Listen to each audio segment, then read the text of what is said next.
C.S. Lewis said that the prayer that precedes all prayers is, may it be the real I who speaks, and may it be the real thou or you to whom I speak. In other words, one of the most important ways to begin prayer is by bringing the real you before the real God. If we look at the Psalms, we see this, for example. The psalmists are brutally honest, even so raw that it makes us uncomfortable at times.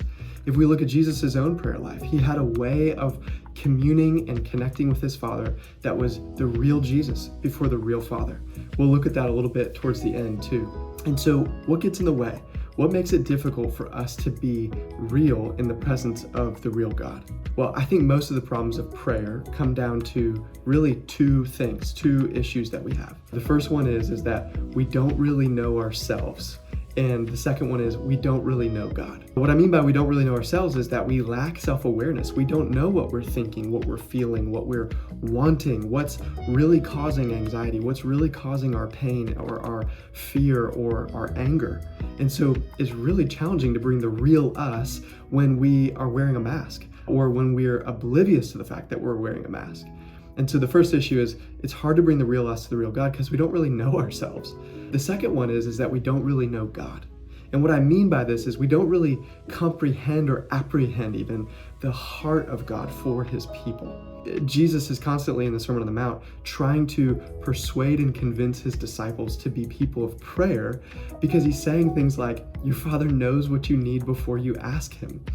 He's saying things like, hey, your Father knows that you need food and water and clothing, and the Gentiles that don't know God, they seek after all these things with anxiety. You don't need to be like that because you have a Father who cares for the sparrows and he cares for the lilies, and so how much more will he care for you? But we don't really know God like that. We don't relate to him like that, and so we have a hard time bringing the real us to the real God. We don't trust him enough to bring our real selves to him. And so I think the way that this grows, the way we develop this honesty in prayer, you could even say this reality in prayer, is through practice. And so I have these three questions that I've learned actually from Paul Miller, who got it from David Paulison, who I think got it from a professor of mine named John Frame. But these three questions are really simple and really helpful in how to bring the real you before the real God. Here they are. The first one is, what am I facing? What am I facing is just a very simple question to say, hey, what's in front of me? What are the obstacles? What are the situations? What are the problems? What are the people? What are the issues that I am dealing with at this time that I want to bring before God? And here's the key. Here's the trick, I guess, if you will. I learned this from a mentor. Tell it to God as if he didn't already know. One of the most beautiful things about a Christian understanding of God is that we believe in his omniscience, the fact that God is all-knowing. He knows not only everything, but he knows every potential scenario that could play out. And if there was a fly on the wall behind me, he would know what the fly's perspective of this video would be like. That's how omniscient God is. And so he already knows what you're facing. So why tell him? Well, because if you want to connect, if you want to commune, if you want to have fellowship with anybody, intimacy with anybody, you have to be able to tell them what life is like from your perspective. And so we tell it to God as if he didn't already know, because it's part of how we connect with him, how we fellowship with him. It's how we build a friendship with him. It's just the same way that you would talk to anybody you are friends with, or a spouse or a confidant. You tell them the story as if they didn't already know, even in most cases when they don't already know. And so that's the first thing, is answer the question, what am I facing? The second one might be a little more challenging, which is, what am I feeling? What am I feeling right now? What are the emotions that I'm carrying around with me? Maybe I'm anxious, maybe I'm angry, maybe I'm fearful, maybe I'm joyful, maybe I'm experiencing a little bit of apprehension about what's to come. But if you can begin the process of attending to your own soul and the movements that's there, it will significantly improve your prayer life, because you're bringing the real you before the real God. And so one of the best ways to do this is to pay attention to your body. For me, anxiety presents like adrenaline. And so it actually dials me up. It gives me energy. For some of you, anxiety presents in a way that shuts you down. It makes you not want to do anything. Knowing that about yourself helps you bring the real you before the real God, because you can say, hey, what am I feeling right now? And even meditating on that, reflecting on that in the presence of God is really helpful. The psalmists are really conscientious. They're really aware of what they feel when they're praying. They're saying things like, now is my soul troubled, or why are you downcast, O my soul? Why are you in turmoil within me? This is Psalm 42. And so being able to understand, what do we feel? What's churning up inside of me is really helpful. A metaphor I like to think about here is, I used to check the pH levels in our hot tub growing up, and sometimes I'd walk out to the hot tub and we had a cover on it, and I'd be able to hear under the cover that there were so many bubbles churning up underneath there that when I lifted it up, I could look in and I could see all this turbulence in the water. Many of you, you walk around and you've got the cover on, and so nobody has any idea that there's actually so much turbulence happening under the surface. And so a simple question is, what's beneath?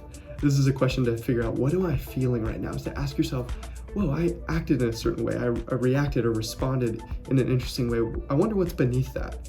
I'm a surfer, and when I'm out in the water, especially over at New Smyrna, which is the shark attack capital of the world, when I'm out there and I see stirrings on the surface of the water, I immediately ask the question, what's beneath? And so look at your life. See how you treat your friends, see how you're reacting to your kids, see how you're handling setbacks or disappointments. And when that stirring on the surface of the water happens, ask yourself the question, what's beneath? What am I feeling? What's really happening here? That leads us to the third question, which is also helpful in that way. And that question is, what do I want my Father to do? So again, the first question is, what am I facing? What am I feeling? And then what do I want my Father to do? And this gets to the question of desire. Desire is so important in the Christian life. There's really two different poles of this issue. On one end, you've got this kind of pseudo-stoicism that tries to tell you just to shove your desires, to stuff them, to push them down, because there maybe are bad desires for bad things, and that's legitimate. There's deceitful desires, Ephesians tells us. But the other end of the spectrum is that you should just indulge your desires, that if you want it, you should have it. And Christianity says, actually, you shouldn't stuff your desires. You should discover them. You should understand them. You should know what they are. But you also shouldn't indulge them. You should bring them out and give them to God so that He can purify them and give them back to you. And how can we do that unless we're able to ask the Father, unless we can say to Him, this is what I want you to do? Now, there's a beautiful portrait, an incredible picture of this in Jesus's life. And Jesus arguably went through one of the most traumatic experiences that a human being could ever face. And I think about this thing called the trauma triangle that includes the event itself. What was the traumatic event? What was my experience of that event? And what were the effects on me? And that actually maps on really well to these three questions. The event is, what am I facing? The experience is, what am I feeling? And the effects are, what do I want to happen in this situation? What are my desires here?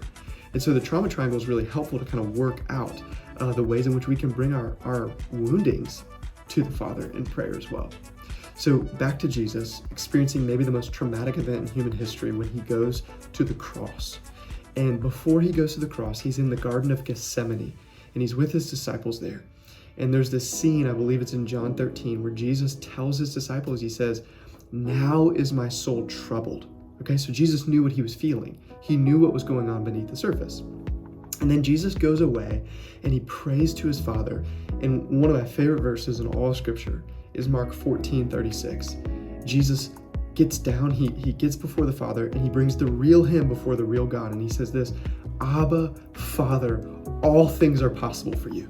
Do you hear the intimacy of that, but also the grandeur of God? The Abba, Father is so imminent and close, but then the all things are possible for you. It's so transcendent and majestic. And Jesus knows the real God, and so He brings those things together. And then notice what He does next. He says, let this cup pass from me. He's telling him, this is what I'm facing. I'm facing this cup right now. I'm facing a cup, and it is the cup of your wrath, your anger, and I don't want to drink it because I've never known a moment of eternity where I was apart from you in any way, shape, or form. And I know to drink this cup is going to be you turning your face away from me. And I don't want that.